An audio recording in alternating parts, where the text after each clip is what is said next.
XP is needed to not only enchant items, but it also repairs my armor and tools. And right now, I have no easy way of getting XP. So to fix that, I'm going to build the ultimate XP factory that will produce unlimited amounts of XP. Now, I'm thinking that we build this factory over there in that area. So I guess let's get to chopping down all of these trees and getting rid of all of this grass to completely flatten this area out so we have enough space to build this XP factory. All right, this should be enough space to build this thing. So let me tell you guys the plan that I have for this factory. Now, not only is this factory going to contain one of the best XP farms, but I'm also going to add some extra cool features in it, like an XP bottle conveyor belt, every enchanted book, and way more. But before we can do any of this, we actually need to build this place. So let's get to collecting all of the building blocks that we need. Now, the main block we're going to be using to build this factory is bricks. So we'll start by getting this block first. Now, the annoying thing about bricks is that to craft them, you need to use clay. So let's just get to collecting a ton of this stuff. Now, while I spend an absolute ton of time collecting all of this clay,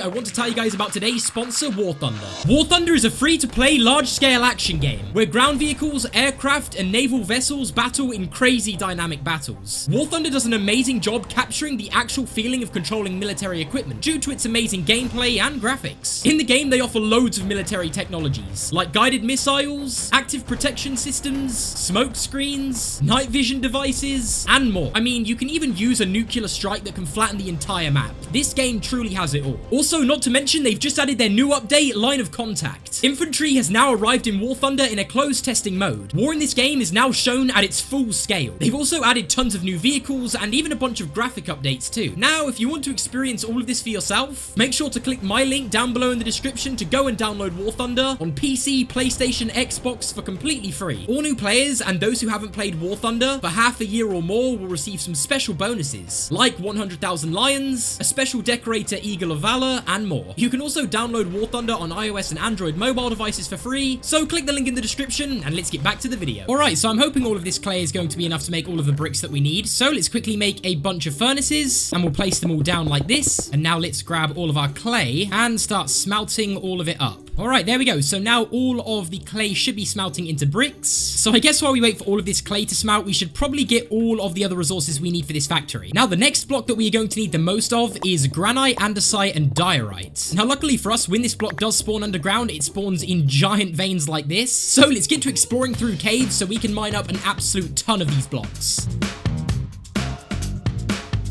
And just like that, we have all of the diorite and granite, and also all of the andesite. So now with all of that, and also all of these bricks, we pretty much have everything that we need to build this factory. The only blocks that we need now are just the blocks that we're going to use to add detail to this build. Like sand for glass, a bunch of crimson wood, deep slate. We also need some sea lanterns from an ocean monument. We'll even need some cobblestone, some spruce logs, and finally some iron. Alright, this should now be everything that we need to build this factory. Now I'll first start by building the exterior of the factory, and then we can move on to the interior. Now let's first start by building an outline of this factory. This will help us not only know how big this place is going to be, but it will also make this thing way easier for us to build if we know the shape. The outline is now done, so let's get to building this thing. Now, as you can see, where all of this andesite is, I'm going to build a bunch of pillars. So to get a design for one of the pillars, let's just start with this one, and if we can come up with something good, we can just repeat it all on all of the other areas. So I kind of feel like what we should do is place andesite in the middle of the pillar, and then on the edges, we'll just put andesite walls. So let's just go ahead and build this all the way to the top. Okay, this looks pretty good. So let's repeat the same thing over here.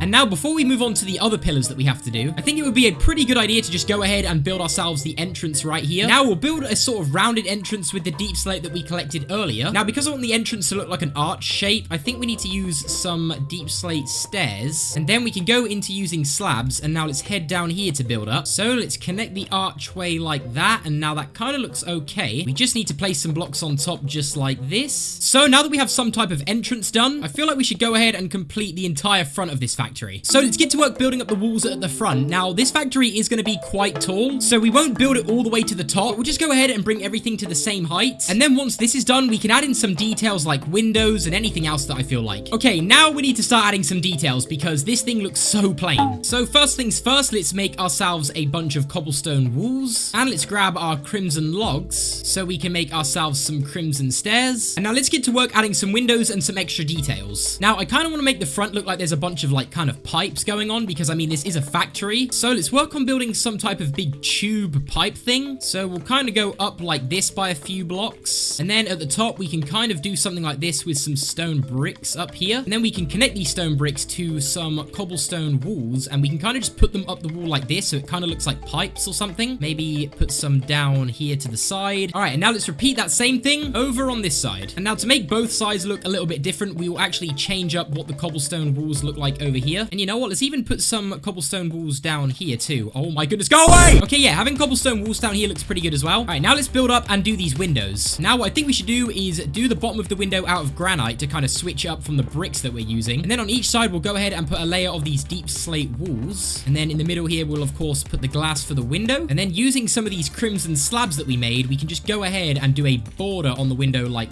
this. All right, let's just go ahead and check out what that looks like. I kind of just made up a design, and you know what? It's actually looking pretty good. Although I kind of want to get rid of the crimson blocks here. I feel like it just looks weird having this window connected to the side of the factory. All right, yeah, that's much better. All right, now let's just do this window.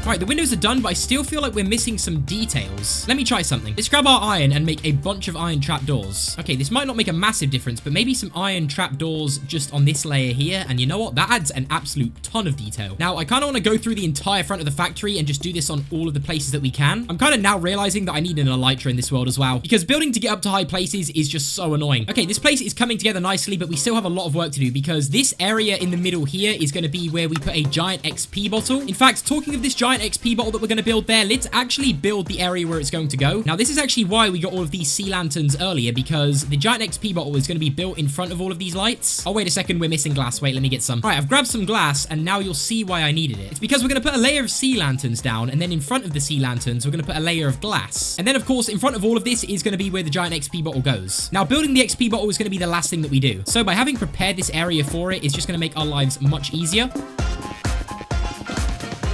Let's finish placing all of this, and now at this point you can kind of see how big this giant XP bottle is going to be. It's going to fill up this entire square. But now at this point we need to bring the rest of the factory up to this height. Now, because we already know the designs of the windows, we can just make mini versions of them on each side, and we can continue to copy the designs that we've already been doing all the way up the front of the factory, including the cobblestone pipes and the small details with the andesite walls. Alright, the front of the factory is coming along nicely, but I've just realized we've built so much of the front of the factory that we are completely forgetting about the sides and the back of this thing. Now, for the sides of the factory, I'm not going to add too much detail. I'm pretty much just going to make it all bricks. Now, once we finish the sides and the back of this factory, the only thing we have to do is build a roof on this thing, and then we'll be able to head inside and build the XP farm itself. Placing these bricks has taken ages, but we are finally done with the sides and the back of the factory, which means it's time to build the roof. So let's go ahead and make an outline for it. Now, the roof will start down low, and the more we head to the middle of the factory, the roof will raise higher and higher. So let's just keep building like this.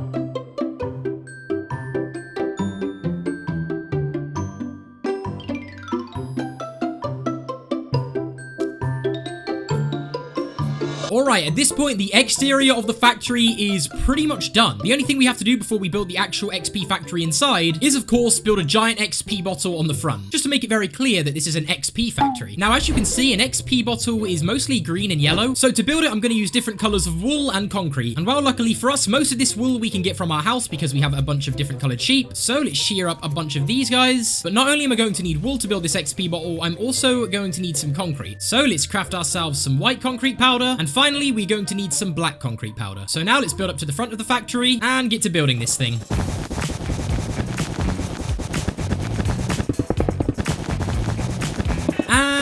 We are done, and it looks pretty good if I do say so myself. Anyway though, it's time to head inside and get to work on the interior. Now we'll start by building the walls of the inside, because this space that we have here will be more than enough space for everything that I want in this factory. So let's just continue building up the walls and the roof of the inside of the factory. And now that we've finished building this, we can't just let the floor be grass. We need to give this factory an actual floor. Now for the design that I'm going to use on this floor is I want to use a combination of stone bricks, smooth stone, and also chiseled stone bricks. And well, if we continue building like this, this, it starts to make a pretty cool pattern on the floor. So let's go through the rest of the floor, filling it in. And just like that, we can now move on to building the XP farm itself. Now, luckily for us, building this XP farm isn't too difficult because most of the items that we need to construct this farm are easy to get. I mean, we only need things like trapdoors, ladders, dispensers, campfires, loads of glass. Now, this is pretty much everything that we need to build this farm. We just need 2 more things. And while one of these things is a little bit more harder to get, because to make this XP farm work, we need to find 2 armadillos. Now, luckily for us, we live right next to an acacia biome, and I'm pretty sure this is where armadillos spawn. So I guess we'll just look around here until we find one. Oh, wait a second. Okay, I think we found one. Okay, yes, let's go. All right, so let's try and trap it in this boat, and then if we put a lead on the boat, we can bring it over here, and now we found another armadillo, so all we need to do is get both of these guys in the same boat. All right, let's push him over. All right, there we go. We've now got the armadillos that we need. So let's bring these guys back to the factory. Okay, this is taking a little bit longer than I expected to get these armadillos back, but the factory is right there. And can we just take a second to just look how cool it looks from a distance? I mean, this place is huge. All right, come on in, guys, and welcome to your new home. So now that we have these armadillos, there is only one final thing that we need to make this farm work. And well, that is infested potions. Now, to make these potions in a brewing stand, we are going to need cobblestone, nether wart, and gunpowder. Now, this farm will not work without these potions. So we're pretty much going to need an infinite supply of these potions to be able to make this farm work all the time. So I'm thinking we do at this part of the factory is make an automated area to get an infinite amount of these potions so we can use this farm whenever we want. So let's build an infinite cobblestone generator over here so we can get the stone for this potion. And then in the middle area here, we'll make this a brewing area that supplies us with an infinite amount of nether warts. Oh, and you may have heard me say that we also need gunpowder for this potion, but we of course already have our creeper farm over there that gives us an infinite amount of gunpowder. Now, because we're going to need infinite stone, we'll break out this area here so we can make our cobblestone generator. Now, cobblestone generators are super easy to build, so let's just go through and craft it like this. All right, we now have a way to get infinite stone for these potions, so we'll go ahead and put ourselves an item frame with stone in there just so we know what this is for. And now the final thing we need is brewing stands so we can actually brew these potions, and then blaze powder and also nether warts. So let's head all the way over there to the nether fortress. All right, now that we're here, we'll start by getting all of the nether warts. And now let's take out some blazes to not only get blaze rods, we can also use the blaze rods to get blaze powder. So let's take out a bunch just like this. All right, just like that, we now have 30 blaze rods, which should be more than enough. So let's head back home so we can of course make some brewing stands and get to work building this potion brewing area. Now for this brewing stand area, we'll keep things simple. We'll of course make an area where we can place down all of our brewing stands, but we'll even add a cauldron and a small nether wart farm, and we'll even make sure to place down some barrels with some item frames. This way we can keep things organized. So now of course that our brewing stand area is done, and also our cobblestone generator, we now officially have every item we need to be able to make this XP farm. So we can now officially start the construction of the XP farm itself. Now to start, we just need to place 3 campfires just like this and extinguish them. Let's now take our glass and do something like this so we can connect some trapdoors here, and we'll do that on the other side like that. Next up, let's go ahead and put glass all around the outside just like this. We now have to go up a level and place our glass like this on top of the trapdoors, and we'll make sure we repeat the same thing over here. Now the reason I'm using lime stained glass is because it kind of looks like an XP bottle. I mean, yeah, I just thought it would look cool. Anyway, we now need to place a fence gate here, and now we need a temporary area to put the armadillos, so I guess we'll build it out like this. Now when the armadillos are in here, they can't escape, so we have to build this wall too high to make sure they don't jump out. Now I don't know how easy it's going to be to get these armadillos in here, but let's put them on a lead, and then maybe if we just build straight up, the boat should start maybe floating upwards. Okay, it's kind of working. All right, here we go. Let's go over in this direction. Please work. All right, perfect. And now if we break the boat, they should fall in this box. Come on, yes. Now we'll leave the armadillos in this box for now while we continue building the rest of the farm. So let's head to the side of the farm and build up 4 blocks. And let's do this all the way around here. Now we need to make sure we do it on this side as well. So this is what it's looking like so far. So at this point, we just have to build up 2 more blocks here in the middle, and then connect both of these tubes by doing this. And now that these 2 tubes are connecting, we just have to block off the sides like this. And now we need to place water on either side, so let's just make a temporary infinite water source. All right, something like this should work. All right, there we go. All right, let's grab some of this water and place it on each side. Now this will make all of the water flow here in the middle. Also, we don't need this temporary water source anymore, so let's just break it. Now we need to get our fence gates out to make sure we split the water up like this. Let's now get our trapdoors out to place on top. And now we need to put an armor stand down. Oh, wait a second. I completely forgot to craft one. Kind of had a feeling I would forget something while I was building this farm. Anyway, though, it's fine because in our house we have the stuff that we need to make an armor stand. So let's do it just like this. And now let's place the armor stand here on top of this trapdoor. And if we open the trapdoor, it should drop down. Okay, perfect. Let's now place a roof of glass on top. Now we have to place some temporary blocks here with some trapdoors. And now that we've opened them, we can break these blocks. And then opposite these trapdoors, we have to place 6 slabs just like this. And now we need to head to the bottom of the farm, because down here at the back of the farm, we have to place a dispenser here. Now, to make our lives easier, I'm going to place a boat right here, so that way when we place the dispenser down, we can just jump and hop in the boat. All right, perfect. Now, above this dispenser, let's place down some slabs like this. And now this dispenser will be shooting out the infested potions later, so we need to put a lever on the back. Now, on top of these slabs, let's also go ahead and place a boat with a chest on it. Now, at this point, the farm is pretty much finished. The only thing we have to do now is breed these armadillos an absolute bunch, because the more armadillos that you have in this farm, the more XP that you get. So yeah, I want an absolute ton of these guys. Now, to breed armadillos, we need to get spider eyes. So because it's nighttime, let's just run around and take out as many spiders as we can. Now, I know there's probably easier ways to get spider eyes, but I think we'll just use this way for now. All right, we now have a bunch of spider eyes. So now let's head up here and start breeding all of these armadillos. Now, we are going to need an absolute ton of these guys, so let's just continue breeding them. All right, so I've used up all of the spider eyes, and we have an absolute ton of armadillos. So now what we need to do is get out of here, because for this farm to work, the next thing we have to do is get a zombie in that boat. Now, luckily for us, there is a zombie right out the front of our factory, so let's get it to follow us all the way in. Now let's build up here to bring it to the boat. Come on, buddy. Come on, get in the boat. Yes. All right, let's remove all of this dirt, and now the farm is pretty much ready to go. We just have to put the armadillos inside the actual farm. And now to do that, we have to extend the wall up like this to make sure none of the armadillos escape. And then we have to somehow put a trapdoor right here and close it. Okay, perfect. And now if we put water on this side and then also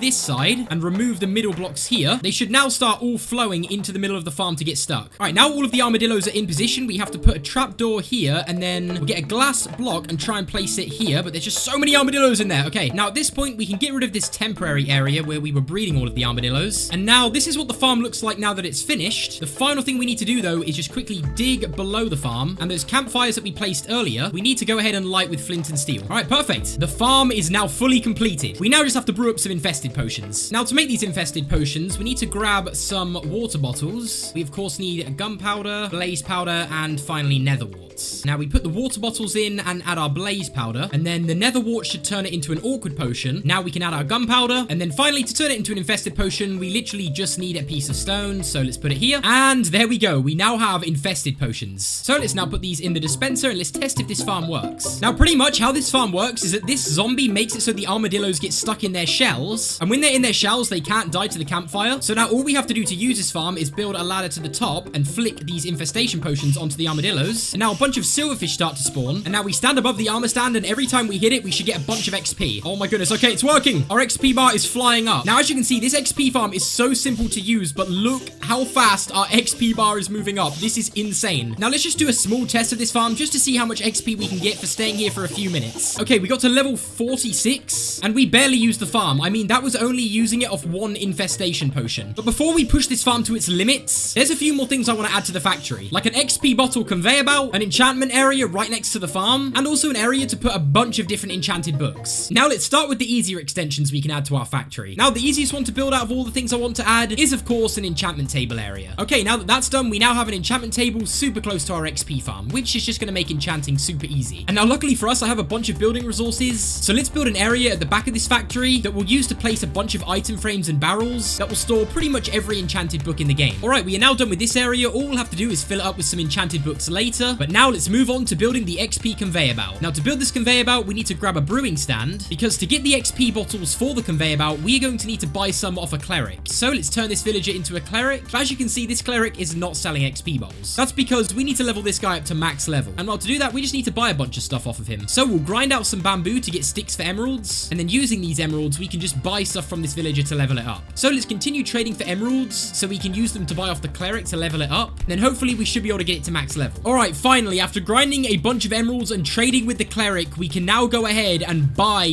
bottles of enchanting from the villager. So let's just buy an absolute ton of these bottles. Now, because villagers take time to restock trades, we'll just sit trading with the villager for a few days to get all of the bottles of XP that we need. All right, now we are done trading. We have got ourselves in total around about 3.5 stacks of XP bottles, which should be enough to make an XP conveyor belt. So now we are back at the XP factory. Let's go ahead and build this XP conveyor belt. Now, most of the factory is pretty filled up with stuff, so I'm thinking thinking in the entrance of the factory here, we should put a conveyor belt on each side. So let's break out a space in the wall, not only on this side, but also on this side. And now that we've got all of this space, let's get to work building a really simple conveyor belt design on each side of the entrance of the factory. All right, the conveyor belts are now fully constructed. All we have to do now is head inside and start throwing in some XP bottles to see if this thing actually works. And now let's head to the other conveyor belt. And oh my goodness, you nearly just exploded my factory. Get out of here. Anyway, as I was saying, let's go to this conveyor belt now and throw in some bottles of XP in this one too. Okay, this looks pretty cool. It literally looks like this factory is making the XP bottles. But now, not only do we have these really cool conveyor belts that look pretty cool if I do say so myself, we also have everything else to make this factory fully automated. But as I mentioned earlier, I still want to push this XP farm to its limits. So let's use it an absolute ton so we can enchant all of these books to fill up all of these item frames. And I also want to fill up these chests as well. So we pretty much have every enchanted book in the game. So let's turn this farm on and continue using it so we can get an absolute ton of XP. Now let's make sure while we're getting all of this XP that we're enchanting all of the books that we got so we can fill up our enchantment area with every single level 30 enchantment in the game. And there we go. This wall is completely filled with level 30 enchanted books, and all of these chests are also filled. So now that we've got all of these enchanted books, our XP farm, our area where we can get infinite amounts of infested potions, our enchantment table area, and our XP bottle conveyor belts, I think at this point we have fully completed our XP factory. I'm really happy with how this thing turned out, and the fact that we can get unlimited XP whenever we want just makes it even better. Anyway though, thank you guys so much for watching, and I'll see you in the next one.